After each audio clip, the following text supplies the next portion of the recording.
He lay face down on the desert sand, clutching a six-gun in his hand. 안녕하세요. 백형민입니다. 오늘은 32강입니다. 오늘 강의는 31강에 이어지는 어린이의 언어 습득과 영어 습득에 관련한 강의입니다. 시리즈 두 번째 강의입니다. 31강을 못 듣고 32강을 시청하시면 31강을 먼저 시청하시라 권유합니다. 인간이 언어 습득을 위해서는 결정적 시기가 있습니다. 이를 영어로는 critical period라고 합니다. 결정적 시기라는 말은 인간이 언어를 효과적으로 배우기 위해 언어에 노출되어야 하는 시기를 말합니다. 인간이 언어를 무의식적으로 습득하는 능력은 무한한 것이 아니라 사춘기를 지나면서 나이에 정비례하면서 감소하면서 결국 소멸됩니다. 이렇게 무의식적으로 또는 본능적으로 언어를 습득할 수 있는 시기를 결정적 시기 또는 언어의 정년, 영어로는 age limit이라고도 합니다. 혹은 이상적 나이, optimal age라고도 합니다.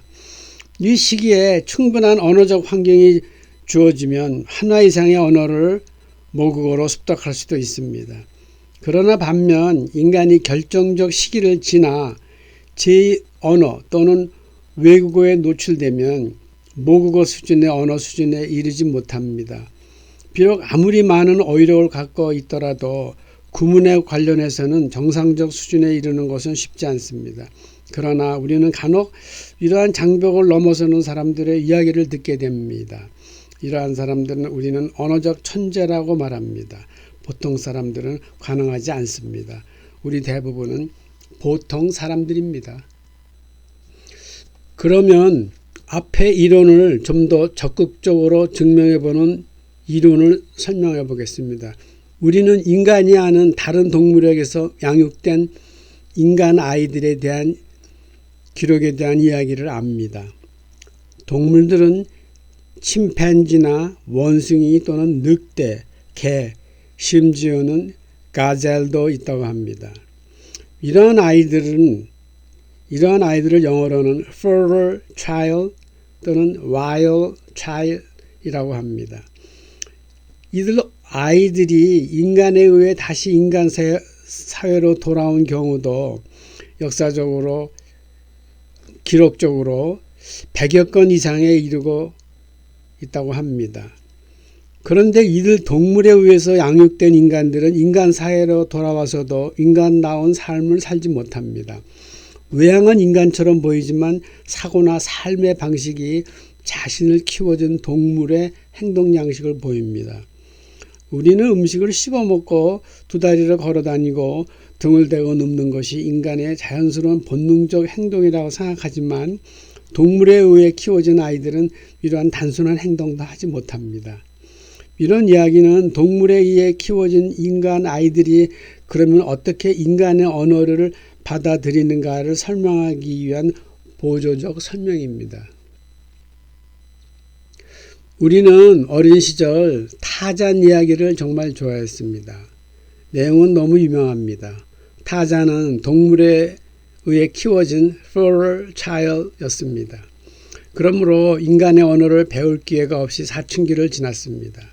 한마디로 언어 습득의 결정적 시기를 놓쳤습니다.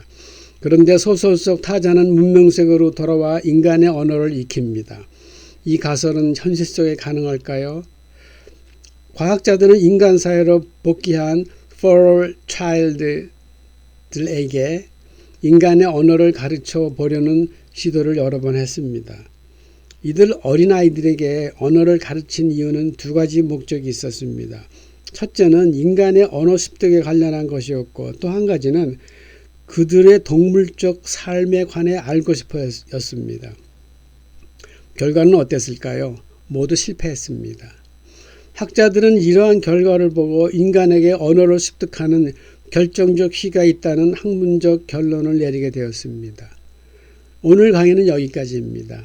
다음 강의는 결정적 시기의 양면성과 모국어와 외국어가 되는 과정에 대한 강의가 되겠습니다.